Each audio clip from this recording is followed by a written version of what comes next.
아버지 하나님, 하나님의 말씀은 살았고 운동력이 있어 자외할 날선 어떤 검보다도 예리해서 관절과 골수와 혼과 및 영을 찔러 쪼개기까지 하는 그 같은 말씀인 것들을 기억하게 됩니다. 오늘 에스겔 14장을 통해서도 저희들 안에 잘못 세워진 이와 같은 부분들이 깨어지게 하시고 하나님의 말씀을 들을 때 부드러운 마음을 주셔서 하나님의 말씀에 반응하는 저희들 될 수 있도록 도와주시기 원합니다. 이 시간 함께 해주시고 마치는 시간까지 인도해 주시기를 부탁을 드릴 때 이 모든 것을 살아계신 하나님 아들 예수 그리스도의 이름으로 기도했습니다. 아멘. 네, 오늘 에스겔 14장 말씀을 함께 교제하도록 하겠습니다. 전체를 다 읽지는 않고 1절부터 5절까지 먼저 읽고 교제하도록 하겠습니다. 이스라엘 장로 두어 사람이 나와 내 앞에 앉으니 여호와의 말씀이 내게 임하여 이르시되 인자야, 이 사람들이 자기 우상을 마음에 들이며 죄악의 걸림돌을 자기 앞에 두었으니 그들이 내게 묻기를 내가 조금인들 용납하랴. 그런즉 너는 그들에게 말하여 이르라. 나 주 여호와가 말하노라. 이스라엘 족속 중에 그 우상을 마음에 들이며 죄악의 걸림돌을 자기 앞에 두고 선지자에게로 가는 모든 자에게 나 여호와가 그 우상의 수여대로 보응하리니 이는 이스라엘 족속이 다 그 우상으로 말미암아 나를 배반하였으므로 내가 그들이 마음 먹은 대로 그들을 잡으려 함이라. 저희가 에스겔 강해를 시작한 지도 벌써 몇 달이 지나고 있습니다. 지금 14장을 강의하고 있는데요. 두 가지 반응이 있는 것 같아요. 정말 이 에스겔을 통해서 하나님이 이스라엘 백성들을 심판하시겠다고 하는 이와 같은 경고의 말씀에 두려움을 가지면서 정말 나는 삶을 어떻게 살아야 될 것인가 이렇게 고민하는 반면 한편으로는 이 계속해서 이제 심판에 대한 얘기가 나오니까 또 심판에 대한 말씀이야 뭐 다 들었던 말씀이지 이렇게 하면서 이제 무뎌지는 이와 같은 현상이 있을 수 있는 것 같아요. 지금 사실 뭐 코로나 사태가 점점 심해져가지고 1000명이 넘어서고 있는 상황인데도 사람들이 그렇게 심각하게 생각하지 않는 것 같아요. 작년에 처음에 2월달 이때는 하루에 200명, 300명만 나왔다 그래도 막 전국이 걱정을 하면서 와 이거 큰일 난 거 아니냐 막 이런 염려를 하고 막 그때 뭐 통제를 해야 되느냐 도시를 뭐 봉쇄를 해야 되느냐 뭐 이런 얘기 나왔었잖아요. 근데 지금은 1000명이 넘어가도 그냥 뭐 많이 걸리는 중에 나오는 얘기인 것 같아 하면서 많이 무뎌지고 초기에만 해도 이 코로나가 어디서 어느 식당이나 어느 건물에서 이제 코로나 환자가 발생했다 그러면 막 건물을 폐쇄하고 막 2주간 소독하고 거기 사용하지 못하게 하고 막 이랬었거든요. 근데 최근에 저희 회사 건물에도 이 확진자가 다녀갔는데 뭐 폐쇄하거나 뭐 이런 거 거의 없습니다. 그냥 그 식당만 소독하고 또 그 층 좀 소독 좀 많이 하고 그냥 건물은 운영이 되고 있어요. 이게 똑같은 상황이 있음에도 처음 우리가 그것들을 대할 때는 굉장히 그것을 예민하게 생각하고 정말 조심해야 되겠다 이런 마음이 들다가 이게 이제 계속 반복되어지고 시간이 지나도 뭐 또 다른 변화가 일어나지 않고 이렇게 되면 보여지는 현상이 이제 거기에 익숙해지고 그러다 보면 정말 이 중요한 부분들을 놓치거나 그냥 간과하게 되는 이런 일들을 보게 되는 것 같습니다. 마찬가지로 지금 이 에스겔이 이스라엘 백성들에게 계속 이야기할 때 그들의 장로들이나 또 사회적인 리더들 이런 사람들이 말씀을 듣고 또 많은 사람들이 말씀을 들으면서 이제 그들 중에는 일부 내가 이 하나님이 진짜 이런 심판을 내리시면 어떡하지? 이런 재앙을 내리시면 어떡하지? 이런 마음으로 에스겔의 말에 귀를 기울이는 이런 사람들이 있었던 것 같아요. 특히나 지금 이번 14장에 나오는 1절부터 보면 이스라엘 장로 두어 사람이 나와 내 앞에 앉으니 정말 이 에스겔이 하나님의 말씀을 계속 대언하고 이제 예루살렘에 심판이 있을 것을 계속 말씀하니까 아마 장로들 중에 두어 사람이 이 에스겔을 찾아온 것 같습니다. 그때 이제 하나님이 에스겔을 통해서 하나님이 말씀을 또 전해주고 계십니다. 여호와의 말씀이 내게 임하여 이르시되 인자야 이 사람들이 자기 우상을 마음에 들이며 죄악의 걸림돌을 자기 앞에 두었으니 그들이 내게 묻기를 내가 조금인들 용납하랴. 그러니까 이 장로들이 에스겔에게 나와서 지금 이 심판이 어떻게 될 것인지, 자기들은 그런 심판에서 면할 수 있을 것인지 이런 부분들을 묻고 싶어서 나와온 것 같은데 하나님께서 이제 그들을 향해서 이렇게 말씀하시는 거예요. 이 사람들이 자기 우상을 마음에 들이고 죄악의 걸림돌을 자기 앞에 두고 이런 상태에서 이제 하나님의 말씀을 들으러 나아온다고 하는 것입니다. 그때 하나님이 말씀하시냐, 그들이 내게 묻는다고 한들 내가 그것을 들어주겠느냐라고 물으시는 거죠. 우리가 하나님 앞에 나아올 때 정말 이 우상들 또 하나님을 기쁘시게 하지 않는 이러한 일들을 놓고 떠나서 하나님께 나와야 되는데 그렇지 않고 그냥 그런 세상적인 가치관, 우상들, 하나님의 자리를 대체하고 있는 그런 것들이 마음에 가득 있는 상태로 하나님께 나아간다고 하는 것이죠. 그러면서도 그것에 대한 심각성, 이런 부분들을 깨닫지 못하는 거예요. 하나님은 왜 이들이 자기를 배신했다라고 말씀하시느냐라고 하는 부분들 생각해 보면요. 하나님께서 이스라엘 백성들과 먼저 언약을 제시하시고 또 이스라엘 백성들이 그 하나님의 말씀에 예, 저희가 하나님 말씀대로 하겠습니다 라고 언약의 도장을 찍었잖아요. 창세기 17장 7절에 보면 내가 내 언약을 나와 너 및 내 대대 후손 사이에 세워서 영원한 언약을 삼고 너와 내 후손의 하나님이 되리라. 그러니까 하나님이 먼저 이스라엘 백성들을 찾아오셔서 그들에게 내가 너희의 하나님이 되겠노라고 하는 말씀을 해주셨습니다. 이사야 54장 5절에서는 이는 너를 지으신 이가 네 남편이시라. 그의 이름은 만군의 여호와이시며 내 구속자는 이스라엘의 거룩한 이시라. 그는 온 땅의 하나님이라 일컬음을 받으실 것이라. 하나님은 이스라엘 백성들에게 자신을 남편으로 소개하십니다. 정말 그 남편만 바라보고 남편만 사랑해야 할 이스라엘 백성들이 이제 오히려 이런 하나님을 떠나서 우상을 마음에 들이고 죄악의 걸림돌을 자기 앞에 두는 것이에요. 이 죄악의 걸림돌이라고 하는 단어는 이제 죄악에 빠지는 것을 말하는데요. 이스라엘 족속들이 이게 만들어 놓고 숭배한 우상을 의미하는 것으로 보입니다. 이건 사실 우리가 하나님을 섬긴다라고 생각하면서 우리 눈에 보이는 이와 같은 것들을 따라가고 있는 것이죠. 견물생심이라고 이 하나님이 기뻐하시지 않는 것들을 자기 앞에 두고서 그것을 치우지 않고 멀리하지 않고 그냥 생활 속에 있으면서 그 상태로 하나님께 나아가는 것입니다. 그런 상태들을 하나님은 보시고 그들이 내게 묻기를 내가 조금인들 용납하랴 하고 말씀하시는 것이죠.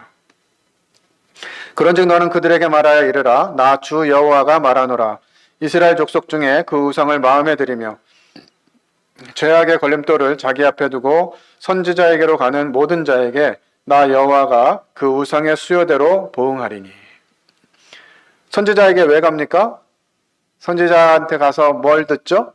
하나님의 말씀을 듣는 것이에요. 그런데 그냥 정말 순전한 마음으로 자신을 비우고 마음의 악한 것들을 제거하고 가는 것이 아니라 여전히 우상을 마음에 들이고 죄악의 걸림돌을 자기 앞에 두고 선지자에게 가는 것이에요. 그런 사람에게 어떻게 하신다고요? 여호와가 그 우상의 수요대로 보응하겠다 말씀하시는 것이에요. 이 원어에는 여호와가 친히 그 우상의 수요대로 보응하신다라는 의미로 기록이 되어져 있습니다. 하나님이 보다 못해가지고 너희들이 정말 나에게 나아오고 기도 선지자를 만나러 말씀을 듣는다고 오지만 계속해서 그 마음에 있는 우상들 그리고 눈앞에 있는 그 우상들을 걸림돌들을 그냥 두고 오는 이 부분들에 대해서 하나님이 반드시 보응하실 텐데 어떻게 보응해요? 수효대로. 그러니까 하나님의 자리를 차지하고 있는 것들이 한두 가지가 아닌 거죠. 어떤 사람은 물질로, 또 지식으로 명예나 재능이나 자기에 대한 이와 같은 것들을 가지고 하나님 앞에 나아가는 것입니다. 그런 모습들을 보시면서 하나님은 이제 그와 같은 부분들을 보응하시겠다고 말씀하시는 것이죠. 우리는 하나님 앞에 나아갈 때 어떤 자세로 나아가고 있습니까? 정말 하나님 앞에서 나 자신을 돌아보고 내가 하나님 앞에 예배하는 일에 합당한 자인가 돌아보고 그간 한 주 동안 돌아보면서 하나님 기뻐하시지 않는 그런 일들에 대해서 돌이키고 회개하고 정말 순전한 마음으로 하나님께 나아가고 있는지, 그렇지 않으면 우리 안에 여전한 하나님 기뻐하시지 않는 가치관들이나 문화나 습관이나 이런 것들을 가지고 나아오고 있지는 않은지, 우리는 우리 자신들을 살펴보아야 할 것입니다. 결론적으로 주님은 이렇게 말씀하십니다. 이는 이스라엘 족속이 다 그 우상으로 말미암아 나를 배반하였으므로 내가 그들이 마음먹은 대로 그들을 잡으려 함이라. 이제는 하나님이 더 이상 이와 같은 모습을 두고 볼 수 없는 그 배반에 대한 보응을 하시겠다고 선언하고 계시는 거죠. 그렇지만 하나님의 그 본심, 하나님의 목적은 이스라엘 백성들을 멸망시키고 그냥 재앙을 내리고 이런 데서 끝나는 것이 아닌 것들을 또 말씀을 통해서 보여주십니다. 그런즉 너는 이스라엘 족속에게 이르기를 주 여호와의 말씀에 너희는 마음을 돌이켜 우상을 떠나고 얼굴을 돌려 모든 가증한 것을 떠나라. 이제 하나님의 심판이 임박했기 때문에 이제 더 머물고 더 그냥 거기서 계속 거하는 것이 아니라 하나님 말씀을 생각하고 마음을 돌이키고 우상을 떠나고 얼굴을 돌려서 모든 가증한 것을 떠나라. 이렇게 말씀하시는 것입니다. 성경은 우리에게 회개에 합당한 열매를 맺으라고 말씀하십니다. 우리의 연약함, 또 우리에게 이 옛 습관 이런 것들 때문에 넘어질 수 있고 그것 때문에 실패할 수 있지만 그것을 가진 채로 그냥 반복되어지고 그냥 마치 그냥 이것이 삶의 일부인 것처럼 그 상태로 가지고 오지 말라는 거지. 마음을 돌이켜 우상을 떠나고 얼굴을 돌려 가증한 것을 떠나라. 요엘서 2장 13절에는 너희는 옷을 찢지 말고 마음을 찢고 너희 하나님 여호와께로 돌아올지어다. 그는 은혜로우시며 자비로우시며 노하기를 더디하시며 인애가 크시사 뜻을 돌이켜 재앙을 내리지 아니하시나니. 자, 우리는 이와 같은 은혜의 하나님을 자주 고백합니다. 그래서 우리는 이와 같은 일들이 일어나면 옷을 찢는 것은 참 잘해요. 그렇지만 우리의 마음을 찢는 이와 같은 부분에 있어서는 참 약한 것들을 보게 됩니다. 하나님께서 우리에게 이 잘못된 넘어진 이와 같은 부분들에서 회개할 것들을 말씀하시는 것이, 우리가 지금까지 하나님을 쫓아가는 이와 같은 일에 있어서 어떤 마음과 태도로 또 어떤 가치관으로 하나님을 쫓고 있는지를 돌아보아야만 하는 것이죠. 최근에 이사를 하고 주님이 인도하심들을 구하면서 이런 생각들을 해보게 됩니다. 내가 집을 하나 가지고 있는 것이 뭐 그게 무슨 문제인가? 전 남들 다 가지고 있는 집인데 뭐 집 하나 정도는 가지고 있으면 좋지. 이런 마음들을 이제 생각해 보게 됐어요. 물론 이제 주님의 은혜를 따라서 뭐 집을 가질 수도 있고 더 넓은 집을 가질 수도 있는데 그것이 하나님의 자리를 대체해서는 곤란하다는 거죠. 하나님이 허락하시면 뭐 집을 가질 수도 있고 넓은 집에 살 수도 있는데 그것이 하나님의 자리를 빼앗고 그것이 목적이 되어서 하나님은 뒤로 물러난 채 살아가고 있다면 그게 꼭 뭐 집의 문제뿐만 아니라 우리 삶 가운데 많은 영역들이 하나님이 마땅히 계시고 취해야 될 그 위치를 하나님이 아닌 다른 것들이 채워지고 있는, 그것이 곧 우상이죠. 세상에 있는 것들을 하나님 수준으로 올리는 것, 이것이 십계명의 1계명을 범하는 것입니다.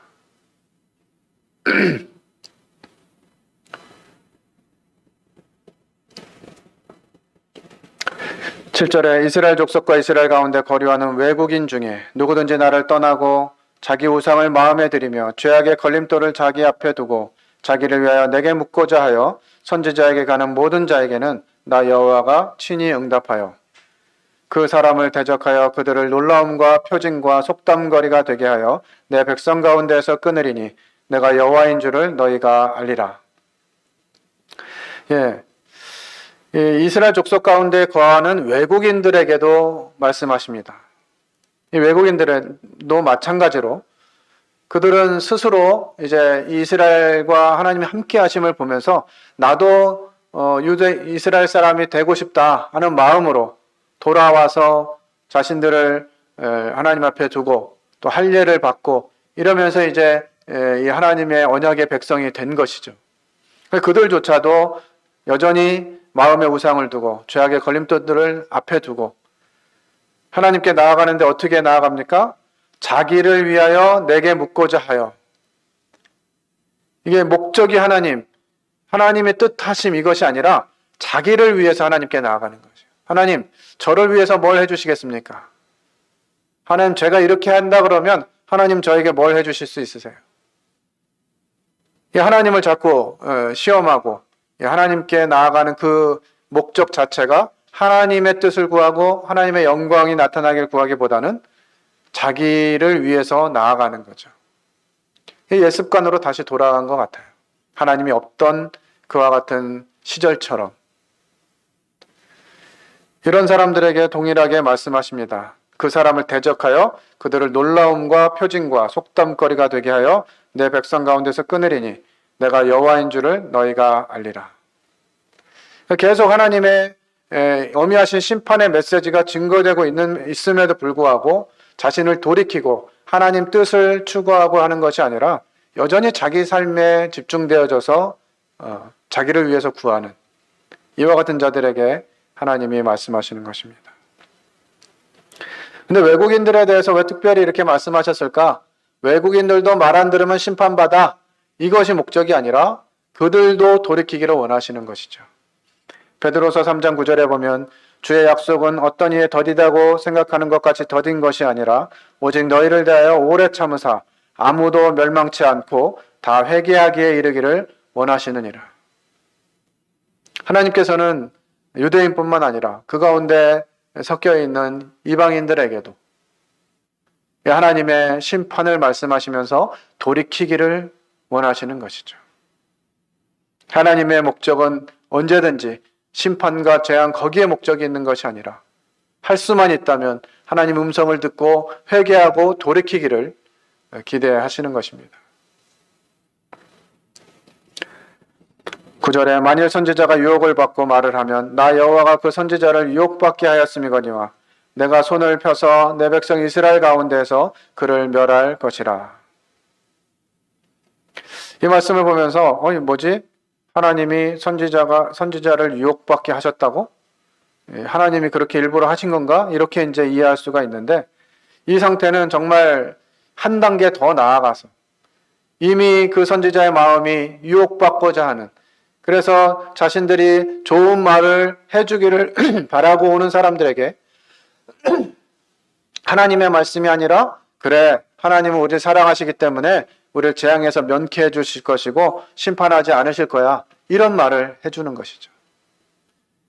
그것이 바로 선지자의 유혹입니다. 하나님이 말씀하시지도 않았는데 사람들이 듣고 싶어하는 말을 해주는 이러한 선지자들을 유혹받게 놔두셨다는 것입니다. 우리 로마서 1장 28절에서 하나님을 떠나서 하나님을 다른 것으로 바꾸고 그 길을 계속 가는 자들을 내버려 두셨다. 이런 표현을 로마서에서 하고 있죠.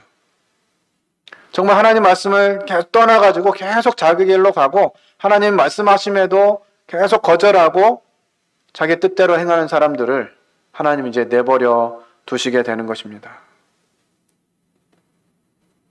정말 두려운 상황인 것이죠. 우리에게 징계가 없는 내가 뭔가 잘못하고 있는데 왜 징계하시지 않지?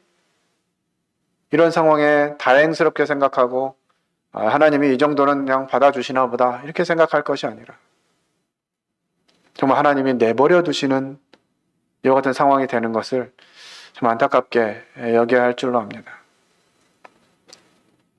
선지자의 죄악과 그에게 묻는 자의 죄악이 같은즉 각각 자기의 죄악을 담당하리니. 그러니까 이 선지자에게 나와서 묻는 사람이나 그들의 마음을 알고 그들을 위해서 그냥 그들이 듣고 싶어하는 말을 해주는 그런 선지자나 죄악이 같다는 거예요. 자기의 죄악을 담당할 거다. 성경은 우리에게 다 좋은 게 좋은 거 이런 말씀만 있는 게 아니잖아요. 모든 성경은 하나님의 감동으로 된 것으로 교훈과 책망과 바르게 함과 의로 교육하기에 유익하다.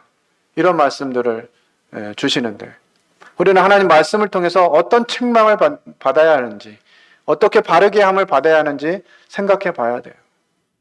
제가 훨씬 더 젊을 때 섬기던 교회에서 이 교회 성도들 특히나 이제 좀 연로하신 분들이 자꾸 동네 사람들하고 다투는 거예요.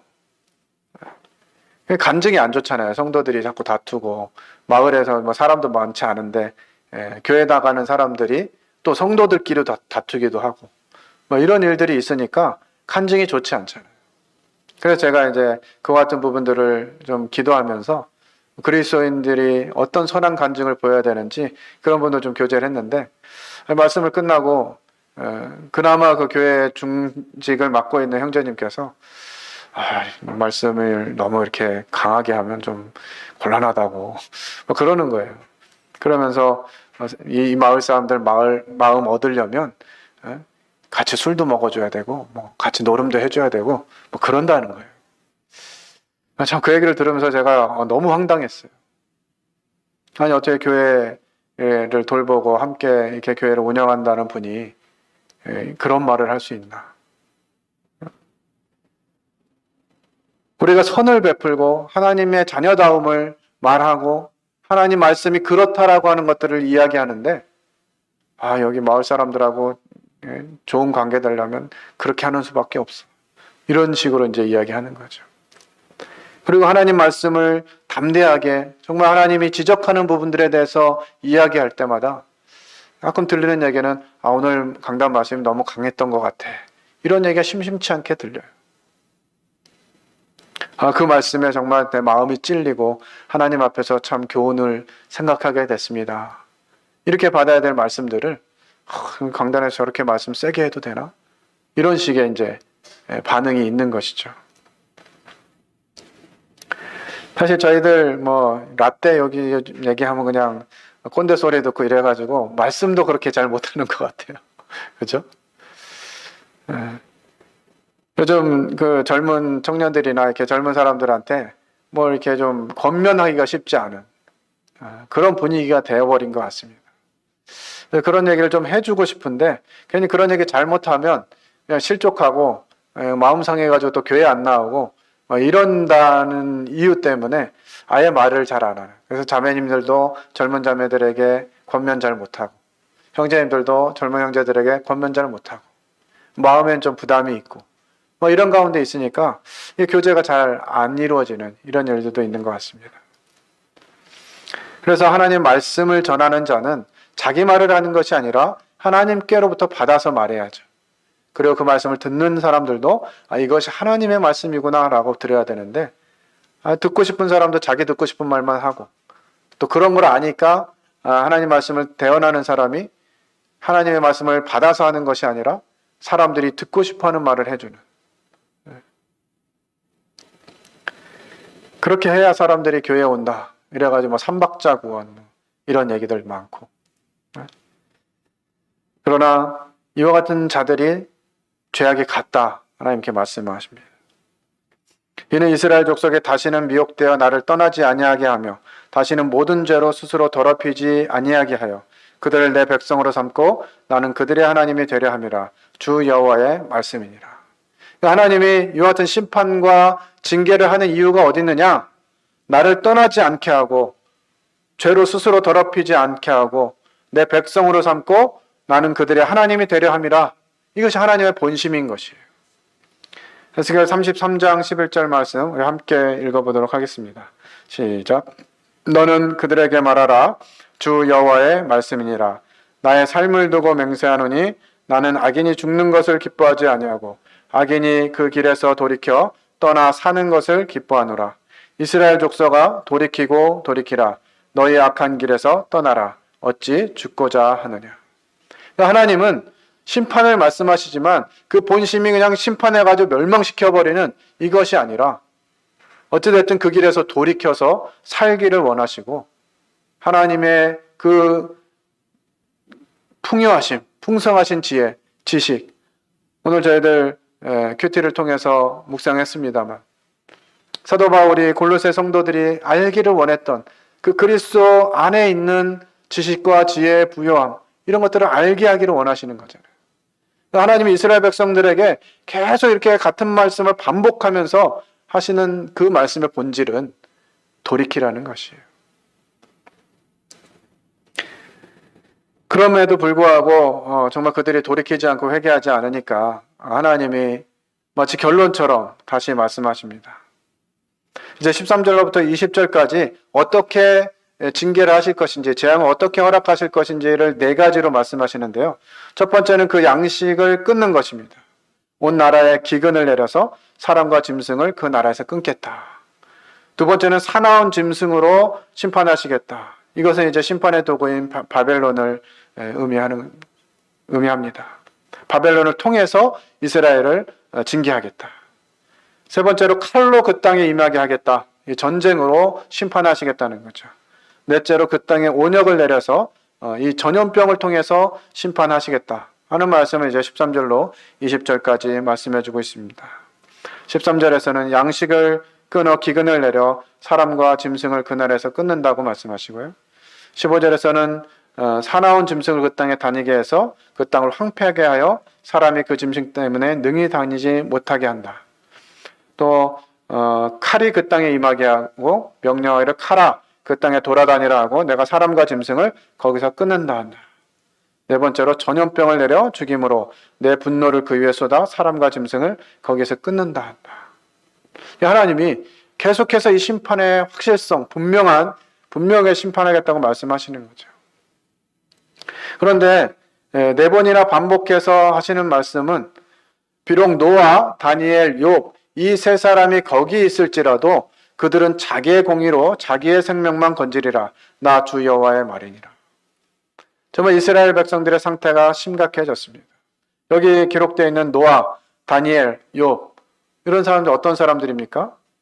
좀 하나님께 의롭다함을 받은 사람들이고 하나님의 말씀이라면 정말 사자굴에 던져져도 두려워하지 않는, 또 자신의 모든 것을 잃었다 할지라도 하나님을 원망하지 않고 자신의 의를 지킨 이와 같은 사람들이, 그런 사람들이 있다 할지라도 그 사람만 구원받을 뿐이지 나머지는 건지지 못한다 하는 엄미한 말씀을 하시는 것이죠.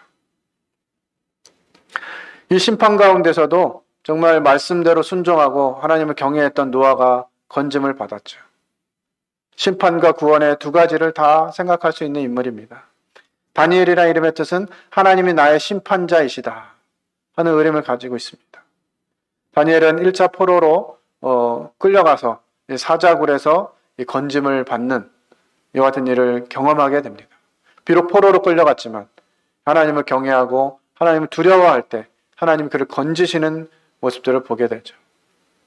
욥은 사단의 시험으로부터 소유와 건강을 잃게 됩니다. 하지만 끝까지 인내함으로 마침내 이 참 믿음을 회복하는 이와 같은 내용이 기록되어 있죠. 이 세 사람의 공통점은 하나님의 시험과 고난에서 건짐을 받았다라고 하는 것입니다. 계속 반복적으로 이 말씀을 하고 계세요. 정말 이렇게 하나님 경외하고 모든 심판이 있을 때 그들은 건짐을 받을 수 있는 이와 같은 부분들을 말씀하시고 20절에 이제 결론처럼 말씀하십니다.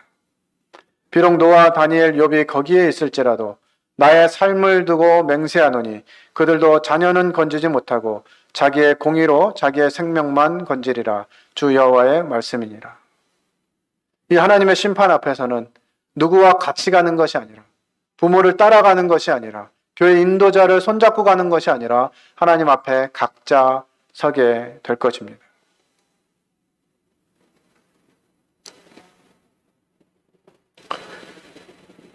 아마도 이 에스겔에 나온 두어 장로들은 이 심판 가운데서 자신들을 어떻게 좀 배려해 줄 수 없느냐, 이런 부탁을 했는지 모르겠어요. 에스겔은 이 하나님의 말씀을 대언하면서 자기의 공의로 자기의 생명만 건질 것이다. 네가 회개하고 돌아서지 않으면 이 재앙을 피할 수 없다라고 하는 것들을 분명하게 말씀해 주시는 것입니다. 주 여호와께서 이같이 이르시되 내가 나의 4가지 중한 벌 곧 칼과 기근과 사나운 짐승과 전염병을 예루살렘에 함께 내려 사람과 짐승을 그 중에서 끊으리니 그 해가 더욱 심하지 아니하겠느냐. 하나님이 심판을 내용을 말씀하시면서 이 4가지 칼과 기근과 짐승과 전염병, 이와 같은 부분들은 미리 레위기나 예레미야를 통해서도 이와 같은 방법으로 심판하실 것들을 말씀하셨어요. 레위기 22장에 보면 내가 들짐승을 너희 중에 보내리니 그것들이 너희의 자녀를 움키고 너희 가축을 멸하며 너희의 수료를 줄이리니 너희의 길들이 황폐하리라. 내가 너희가 의뢰하는 양식을 끊을 때 열 여인이 한 화덕에서 너희 떡을 부어 저울에 달아주리니 너희가 먹어도 배부르지 아니하리라. 이스라엘 백성들이 죄 가운데 빠져 있으면 항상 이와 같은 방식의 징계를 통해서 이스라엘 백성들을 돌아서게 한 것이죠. 지금도 여전히 그 방식 그대로 하나님 말씀하셨던 그 말씀 그대로를 다시 반복하시면서 심판에 대해서 강조하고 계신 것이에요. 그러나 그 가운데 피하는 자가 남아 있어 끌려 나오리니 곧 자녀들이라. 그들이 너희에게로 나오리니 너희가 그 행동과 소행을 보면 내가 예루살렘에 내린 재앙 곧 그 내린 모든 일에 대하여 너희가 위로를 받을 것이라. 아마도 지금 이 바벨론의 포로로 끌려와 있는 노예처럼 살고 있는 이 사람들에게 예루살렘에 살고 있는 사람들은 그나마 나은 사람들이라는 그런 마음들을 가지고 있었던 것 같아요. 그러면서 우리는 조금 더 잘못해서 더 많은 죄를 지어서 하나님 이곳에 오게 했지만 예루살렘은 멸망하지 않을 것이야. 그리고 그 사람들이 그 사람들은 우리와 좀 다른 사람들이야. 하나님이 지키실 것이야. 회복하게 하실 것이야. 이런 거짓 가르침과 이 거짓 선지자들의 말을 계속 듣고 있었기 때문에 그들에 대한 막연한 동경과 나도 예루살렘에 있었더라면 하는 마음이 있었던 것 같아요. 그런데 지금 이 말씀에 기록되어 있는 그 가운데 피하는 자가 남아있어 끌려 나오리니 라고 할 때 이들은 뭔가 의로워서 정말 하나님이 그 심판에서 제외시켜준 사람들이 아니라 그 심판 가운데 있었지만 그 심판 가운데 살아남은 이런 사람들을 의미합니다. 그래서 이 바벨론 땅에 있는 사람들조차도 이제 그들 중에 살아남은 사람들을 보면서 저 사람들이 더 나아서 그런 게 아니었구나. 똑같이 심판받는 거구나. 라고 하는 모습들을 보면서 위로가 될 거라고 말씀하시는 거죠. 그런데 이 위로가 정말 위로일까요? 하나님의 말씀을 순종하지 않고 자기 마음에 있는 우상과 죄의 걸림돌들을 앞에 두고 살아가면서 하나님을 나아가도 하나님께서 그 부르짖음을 원함을 듣지 아니하시는 이런 가운데 있는 사람들에게 예루살렘에 있는 사람들조차도 멸망당했다. 이것이 무슨 위로가 되겠습니까? 너희가 그 행동과 소행을 볼 때 그들에 의해 위로를 받고 내가 예루살렘에서 행한 모든 일이 이유 없이 한 것이 아닌 줄을 알리라. 예루살렘에 임한 심판, 이와 같은 것들을 보면서 하나님이 왜 저렇게 심판하실 수밖에 없었는지 이것에 대해서 알게 된다는 것이에요. 결국 끝장을 보고 깨닫게 되는 것이죠. 정말 하나님 말씀은 틀림이 없었구나 하는 것들을 알게 되는 것입니다. 하나님이 우리를 찾아오시고 우리에게 이와 같은 말씀들을 주실 때 우리는 어떤 마음을 가져야 되는가 하는 부분들을 생각해 보게 됩니다. 히브리서 12장에 있는 말씀들을 몇 가지 살펴보고 말씀을 마무리하겠습니다. 히브리서 12장 5절과 6절입니다. 또 아들들에게 권하는 것 같이 너에게 권면하신 말씀도 잊었도다. 일러스되 내 아들아 주의 징계하심을 경히 여기지 말며 그에게 꾸지람을 받을 때에 낙심하지 말라. 주께서 그 사랑하시는 자를 징계하시고 그가 받아들이시는 아들마다 채찍질을 하심이라 하였으니. 저희는 우리 자녀들이 하나님의 뜻에서 벗어날 때 그 자녀들을 징계해야 합니다. 그것은 이 잘못한 것에 대한 체벌, 이걸로 끝나는 것이 아니라 그를 사랑하기 때문에 그가 바른 길로 가고자 하도록 돕기 위해서 징계하는 것이죠. 제가 결혼을 하고 아이를 낳고 첫 아이를 기를 때 많은 분들이 아이는 때려서 길러야 된다, 이런 말 때문에 정말 저희 큰아들은 많이 때린 것 같아요. 근데 항상 때리고 기도해주고 나서 이제 또 회초리 맞은데 이렇게 피멍 들면 거기 이렇게 약 발라주면서 아빠가 널 왜 이렇게 때려줬는지 아니? 아빠가 너 사랑하기 때문에 그러는 거야 하면서 이렇게 기도해주고 안아주고 이렇게 했거든요. 근데 시간이 좀 흐르고 나서 이 동생들이 이제 좀 자라는 시기에 동생들도 이제 잘못을 하잖아요. 근데 아빠가 자기를 혼냈던 것처럼 혼내지 않는 거예요. 저희 그 경성이가 한 중학교 조금 더 지나가지고 동생들이 자기가 저렇게 했으면 분명히 혼났었던 것 같은데 동생들은 자기처럼 이렇게 매를 안 맞는 것들을 보면서 저한테 뭐라고 얘기했냐면 아빠는 동생들은 저만큼 안 사랑하시나 봐요. 네, 그렇게 얘기할 정도였어요. 사랑하기 때문에 징계한다. 하나님이 우리를 사랑하시기 때문에 징계하시는 것이죠. 잘못된 길로 가지 않도록. 세상에 가는 길, 사단이 만들어 놓은 그 길로 가지 않게 하시기 위해서 우리를 징계하시는 것이에요. 그래서 하나님 우리 삶 가운데 징계할 때 그것을 낙심하고 그럴 것이 아니라 이것이 하나님이 내게 주시는 교훈이구나. 때로는 그것이 하나님 말씀을 통해서 직접 해줄 수도 있지만 성도들을 통해서 또 앞선 인도자들을 통해서 그와 같은 일을 하실 수 있잖아요. 왜 형제님이 나한테 그런 말씀을 하셨을까? 날 개인적으로 싫어하시나? 이럴 것이 아니라 정말 하나님이 나를 사랑하셔서 그와 같은 권면의 말씀을 해주셨구나 하는 모습으로 받아들이면 본인에게 유익이 되는 것이죠.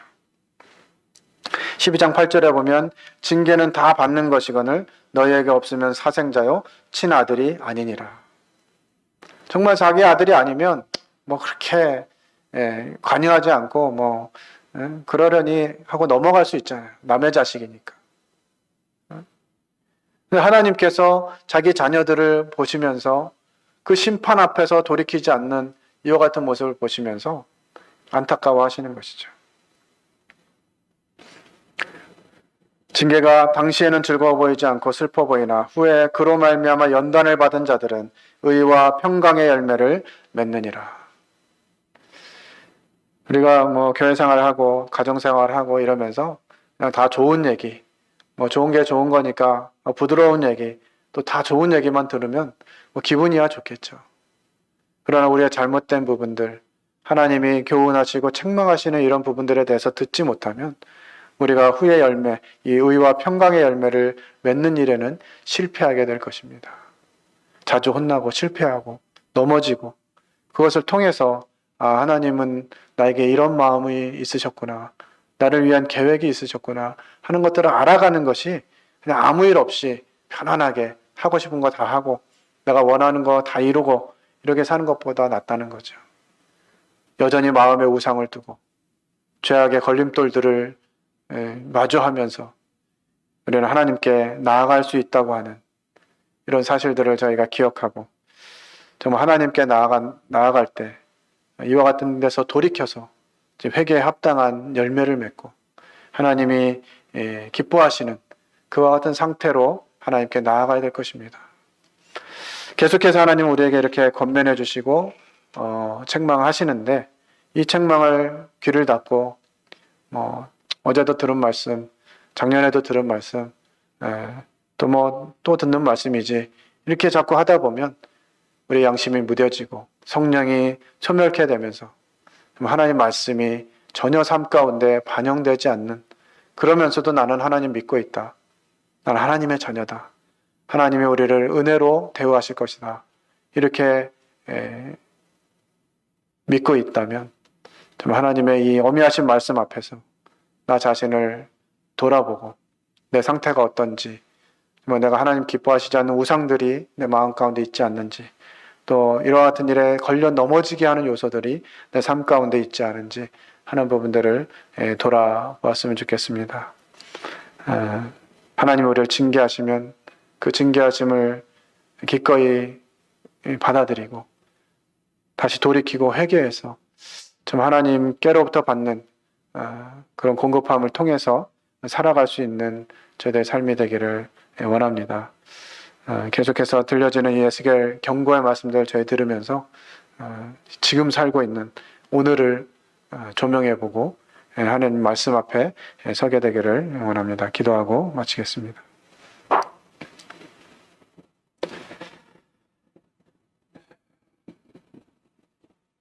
징계는 다 받는 것이거늘 너에게 없으면 사생자요 친아들이 아니니라. 무릇 징계가 당신은 즐거워 보이지 않고 슬퍼 보이나 후에 그로 말미암아 연단받은 자들은 의와 평강의 열매를 맺느니라. 아버지 하나님, 저희들 마음이 우상으로 채워져서 하나님의 말씀이 들려지지 않는, 하나님의 말씀 들어도 그것이 하나님 말씀이 아닌 그저 한 설교가의 말인 것처럼 들려지는 이와 같은 모습은 아닌지 저희 자신들을 돌아보게 됩니다. 또 죄악의 걸림돌들이 많이 있는데 그것을 마주한 채 뒤돌아서지 않고 그것을 제거하지 않으면서 여전히 하나님께 나아가고 있다고 저희 자신들 착각하고 있지 않은지, 또 하나님의 뜻이 아니라 내가 원하는 바를 듣고 싶어 하는 것은 아닌지 오늘 에스겔 14장을 통해서 저희들의 모습을 돌아보게 됩니다.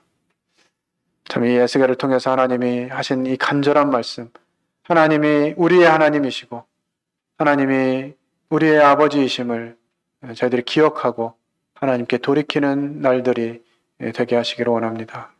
말씀에 무뎌지지 않게 하시고 특별히 경고의 말씀, 권면의 말씀, 이 책망하는 말씀들을 들을 때 저희들 마음이 완악해지지 않게 하시고 부드러운 마음을 주셔서 하나님의 음성으로 듣게 하시고 저희들 잘못된 어그러진 부분들을 바로 세우며 하나님 말씀 앞에 순전하게 나아가는 군포 권영로교회 성도들 될 수 있도록 은혜를 베풀어 주시길 원합니다. 저희들을 잘못할 때 저희들이 말씀하실 뿐만 아니라 징계해 주시기를, 채찍이 필요하면 채찍으로, 또 저희들에게 다른 궁핍함을 경험함을 통해서 하나님을 알아야 한다면 그런 방법으로라도 저희들에게 하나님이 살아계시고 저희와 함께하고 계심을 알게 해주시기를 부탁을 드립니다. 참 하나님의 말씀에 어미하심 앞에 다시 한번 제 자신을 돌아보게 하심을 감사를 드리고 계속 이어지는 이 에스겔 강해를 통해서 하나님의 마음을 알게 하시며 저희가 바꿔야 될 태도들을 깨닫게 하시기 원합니다. 오늘도 함께 하신 것을 감사를 드리며 이 모든 것을 살아계신 하나님 아들 예수 그리스도의 이름으로 기도를 드렸습니다. 아멘. 이상으로 수요 집회 마치도록 하겠습니다.